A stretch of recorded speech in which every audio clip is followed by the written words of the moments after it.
Hello everyone, welcome back to GGN. We're going to continue here. It's part 2 for today. It's Tuesday, April 16th, 2013. I'm Darko. Poison found in letter to U.S. Senator. So again, I think this just comes straight from the basement of the NSA or wherever agency, and send him to a senator. Get the fear going. A letter addressed to the office of Senator Roger Wicker, a Republican from Mississippi, contained a suspicious substance that might have been potentially deadly ricin, sparking new fears of security threats in Congress. At the same time, the country was reeling from the terror bomb attacks in Boston. They just right around the invasion of Iraq, they were sending letters and anthrax threats. It's all crap. Before bombings, feds, these people, most of them are completely bought out. There ain't nobody. If they go down, they're going down from a person. Basically their reputation, character assassination. That's how they're going down, because they got dirt on all these ass bags. Otherwise, they wouldn't be there working for Monsanto and all these companies. Before bombings, feds questioned Massachusetts security plan. So it says here they didn't have enough security. DHS is sure to raise questions in the weeks ahead of now the Massachusetts spent and how they spent their federal grant money to protect the state and better evaluate terror threats. So you're not going to prevent it, especially when it's a black op. People that can do this stuff, a lot of times, they know the weaknesses, they know the loopholes or the holes in security, and they exploit them because they're created by the same people that are carrying them out. Michael Moore on guns. What are these white people so afraid of? So this is kind of a side note, but talking about violence, right? As they're telling American people that they need to be disarmed. Police stations and departments are really stocking up. DHS buying, billions of ammunition. Hollow point ammunition. This is some hardcore stuff. So only they can do it, I guess. Apparently we don't have any sense of history. We're completely naive now. I hate to say it. Well, at least half the country is, right? Michael Moore said, fear and racism fuels America's insistence that the government uphold their Second Amendment rights to own firearms. Says we are an afraid people, and we've been afraid people for some time. And this is another example of just pure ignorance. He uses Germany and Japan as a way of always turning violence to solve problems. So in fact, Germany, tried 10, 15 times to avoid carrying out any kind of military operations in Poland, but it completely ignored by the British because, well, they wanted a war, right? So, Japan. What about Russia? Where the United States funded Russia, killed up to 50 million of their own people. How about that? And you funded that. And talk about that history of violence, dude. And Japan, right? Before they were attacked, what did you do? Well, they put oil embargoes, all this crap. I've already went through all of this. The U.S. took full control of the Japanese economy before they bombed some tiny island Americans never heard of. But, we're always turning to violence, right? So, after Boston bombings, 1,000 cops deployed to landmarks and transit sites. So they completely shut down the square. They've had Army National Guard out. New York cops yesterday flooded the streets, landmarks, and transit hubs to make people feel safe and secure while scrutinizing live video feeds at key spots for suspicious activity. As if New York didn't look like or mirror the UK or Britain's or London's surveillance, Big Brother surveillance state. This changes everything here, said one grim-faced source. Everyone's on high alert. Just my own personal advice. I've never been to New York. I don't ever want to go there. I have no desire to go to New York. And if you live there, I would recommend getting the hell out of there, just like Chicago or LA. FBI's history of handling terror suspects, live explosives. Late September 2011, AFP reported that a man was charged with planning to fly explosive-packed remote-controlled airplanes into the Pentagon and Capitol in Washington.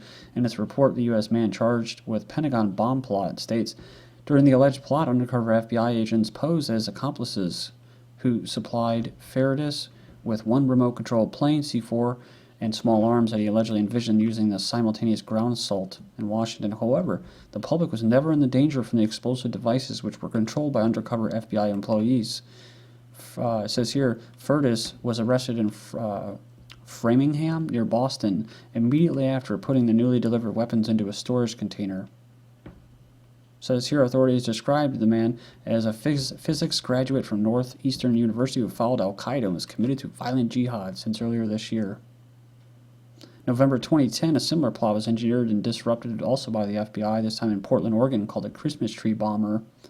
So, yeah, it's pretty interesting, too. You got the Christmas Day Bomber, too, and he was an FBI patsy or operative. He was handled by a CIA operative, too, to get on the plane. You can go through, they go on through another one. FBI foils alleged suicide bomb attack on U.S. Capitol back in February of 2012. During the investigation, these explosives in the Capitol region were basically with undercover operatives. So it just goes on and on and on, right? The Man on the Roof and 4 other conspiracy theories surrounding the Boston bombings. National tragedies like yesterday's Boston Marathon bombing are fertile ground for conspiracy theorists, especially when information has been so scarce in the immediate aftermath. Information's out there. That's what they're scared of. People like myself, all different people on the internet, people that comment, they give me ideas. They give me, somewhere to start, paths to go down. And so we're being skeptical, right? There's obviously a big distrust of government. There always has been. But it says here, as such, it's probably no surprise that already evidence and hypotheses are circulating among conspiratorial denizens of the internet, attempting to prove some sort of sinister government motive or irregularities regarding the bombing. So, you want to know. You want to know who did it, right?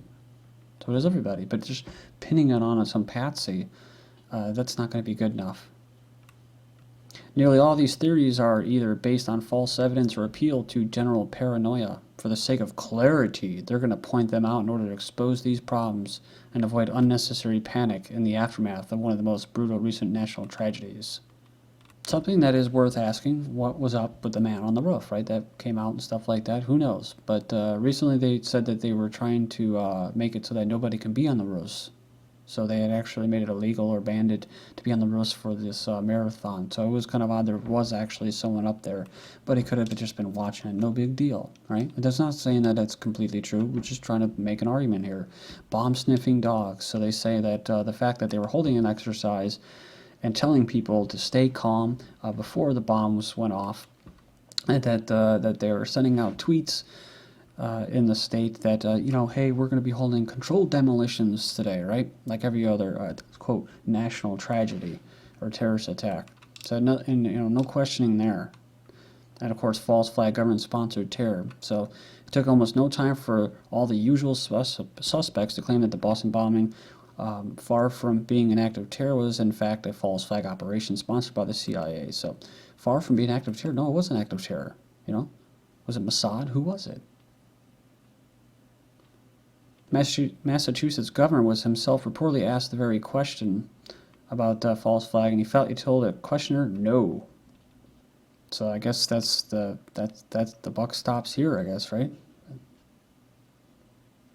And it says here, former Georgia Representative Cynthia McKinney wrote on Twitter, the pattern is becoming too familiar, so Boston cops were having a bomb squad drill on the same day.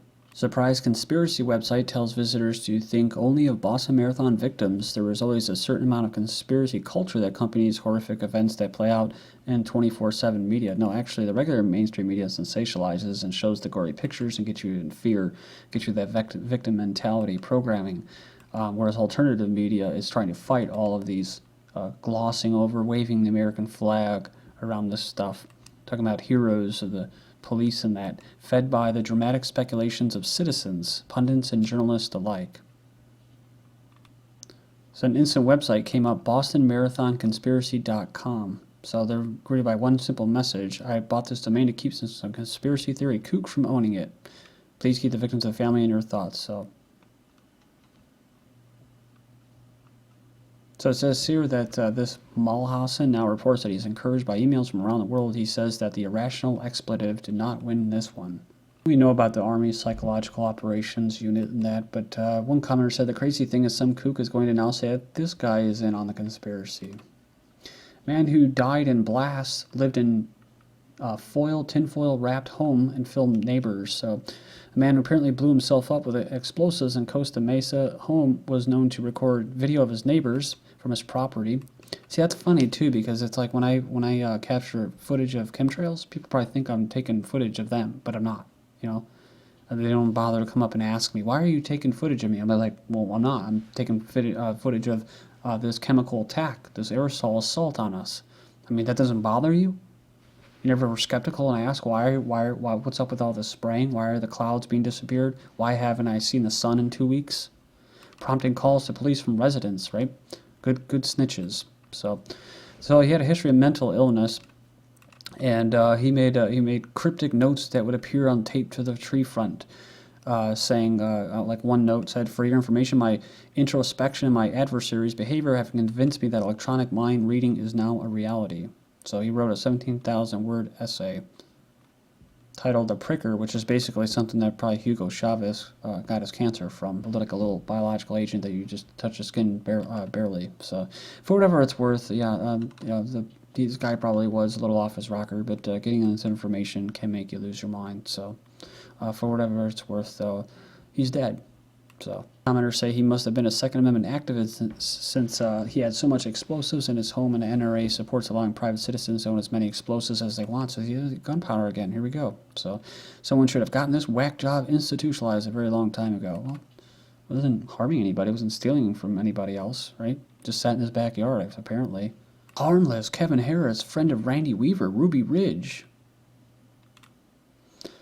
So yeah, I was looking for the comment though, but it was basically trying to tie this guy in with the Boston bombings, basically saying that this conspiracy people now are going to be bombers. So how not to tweet about a tragedy? So they're going to tell you what not to say, or basically what to say. Jeremy Stahl offers me the media some advice on slates. So it turned out basically said here, turn off auto posting, use official or first person sources, don't tweet speculation. Realize even the best outlets get things wrong. Yeah. Don't snark. No one wants to read jokes. Don't try to score political points. Don't get political at all. And don't feed the trolls. Retweeting outrageous conspiracy theories is tempting, but just ignore them. Speaking of which, Boston Marathon bombing, Seth MacFarlane calls Family Guy hoax abhorrent. It says here, Fox has removed the episode in question from Fox.com.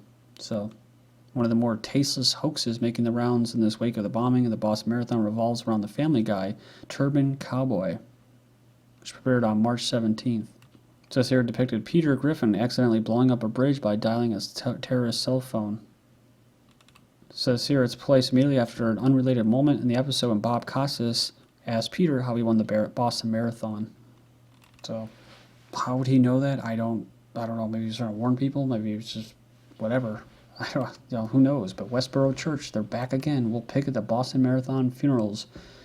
So it says here, the church's reasoning: God sent the bombs. How many more terrifying ways will the Lord injure? Blah blah blah blah blah. Right. So again, this is a psyop. This to me personally is a psychological operation, and so they don't represent Christians. They don't represent spiritual people at all.